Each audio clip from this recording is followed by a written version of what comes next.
بسم الله الرحمن الرحیم. افشاندیاری نقطه IR.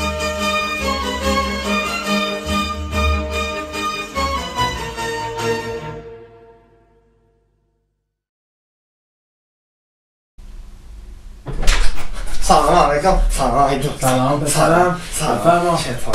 خوبی؟ بله خوبم، بفرما. سلام خوبی؟ سلام. فیلم برداری؟ با من سلام. فیلم برداری؟ ساخت شما.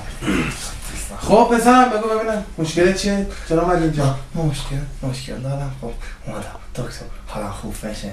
چی شده؟ حالت بده؟ مگه چی؟ چه اتفاقی افتاده؟ پریشب خواب بودم و داشتم خواب میدیدم. خواب کلی شوخ. خب نمیخواد شوخی قابل تعریف کنی. بگو چی شد؟ بعد یهو نصف شب بود، یهو دلم گفت پاشو من درد میکنم، چه خوابیدی؟ بعد من پا شدم دیدم آخه دلم درد میکنم، بعد عرق کرده بودم. بعدش رفتم گفتم برو تو روم به دیف ها رو فرخی. بگو اشکال نداره، بگو به دکتر بعد همه چی رو بگی. رفتم اسهال داشتم دستشویی. خب اسهال؟ آره. بعدش رفتم اونجا، بعد تا صبح خوابم نمی بود که تا صبح هی دلم گفت بخوابی پاشو همدردی اسهال. بعد هی میرفتم دستشویی هی تا صبح دلم هم درد میکرد. بعد فرداش گرم بود، خیلی داغ بود. آی مرجی گفت تاف کردی. خب داغه، هوا که داغ نیست. هی من خودم رو باد میزدم، هی دلم درد میکرد، هی اسهال. خیلی حالم بد داشتی بود. آره.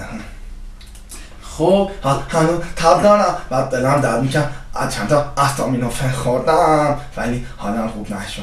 آها. قبلا چی؟ قبلا از این مریض بودی؟ من قبلا از این با هفته قبل بود یه مریض اومد، همه گرفته بودن، همه مریض. آی مرجی مریض، من مثل پسر خاله که مریض نمیشه، خیلی حالش خوبه. بعد من رفتیم دکتر، آی دکتر گفت آمپول بنویسم برات خوب. گفتم آمپول؟ نه آمپول نه. بعد گفت خب کپسول مینویسم. گفتم کپسول آره خیلی خوبه. کپسول شبیه اسمارتیزه، میخوری میره بالا، خوشگله. بعد کپسوله گفت روزی 2 تا بخوری پسر گناه. مثلا شفت هم داد، شفت اکفکتورانت با اسامینوفن و این یه قرص دیگه هم بود اسمش رو بلد نیستم. بعدش گفت بخوری اینا رو ها. گفتم باشه. خیلی خوردم، میخواستم برم پایین فوتبال بازی کنم. دکتر گفتش که اون کپسولا رو روزی 2 تا بخور. من 4 تا خوردم، زود خوب شدم، رفتم فوتبال. اون کپسوله یادت نیست اسمش چی بود؟ کپسول یه دقیقه وایسین. اریترومایسین اریترومایسین بود.